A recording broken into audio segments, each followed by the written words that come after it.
నా పేరు నోసి, నేను 4వ తరగతి చదువుతున్నాను. మా పాఠశాల పేరు మండల్ పరిషత్ ప్రాథమిక పాఠశాల దామల చెరువు. మా గురువు గారి పేరు పి. పత్తిపాటి రమేష్ నాయుడు గారు. సార్, నేను ఒక కథ చెప్తాను. ఆ అబ్బాయి పేరు రాము. రాముకు ఆటలంటే ఇష్టం. రాము తండ్రి ఊళ్ళో బాగా డబ్బున్న వ్యక్తి. పెద్ద ఇల్లు కూడా ఉంది. రాము చదువుకోవడానికి ఒక గది కూడా ఉంది. రాముకు బద్ధకం ఎక్కువ, చదువు అంటే శ్రద్ధ తక్కువ. రాము ఈరోజు నిద్ర ఎప్పుడు లేడు కాబట్టి వాళ్ళ అమ్మ ఇంతలో వంట గదిలో నుంచి వాళ్ళ అమ్మ గొంతు వినిపించింది. బాబు రాము, చుట్టుపక్కల పిల్లలు ఎవ్వరూ లేరు, బడికి వెళ్తున్నారు, నువ్వు కూడా బిన్నె తయారు కా అని చెప్పింది.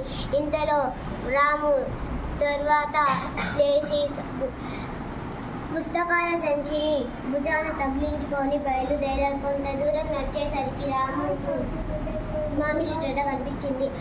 మామిడి తోటలోకి వెళ్ళేసరికి కాకి కనిపించింది. కాకి మనం ఆడుకుందామా అని అడిగాడు. కాకి, నాకు వానాకాలం వస్తుంది, ఇప్పుడు నాకు గూడు కూడా లేదు, నేను ఒక్కొక్క పుల్లని తెచ్చుకొని సేకరించుకోవాలి అని కాకి ఎగిరిపోయింది. ఇంతలో పూలవై వాళ్తున్న తేనెటీగను కనిపించింది. తేనెటీగ మనం ఆడుకుందామా అని అడిగాడు.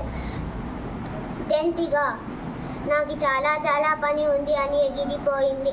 ఇంతలో చీమ కనిపించింది. చీమ మనం ఆడుకుందామా అని అడిగాడు. చీమ, నాకు చాలా పని ఉంది అని వెళ్ళిపోయింది.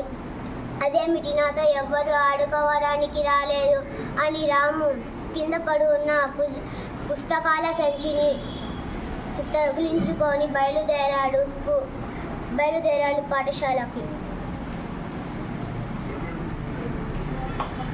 నీతి ఏమిటంటే ఎవరి పని వాళ్ళు చేసుకుంటా అన్నారు. పరివర్తన చేసుకుంటున్నారు. రాములో పరివర్తన కలిగింది. ఓకే.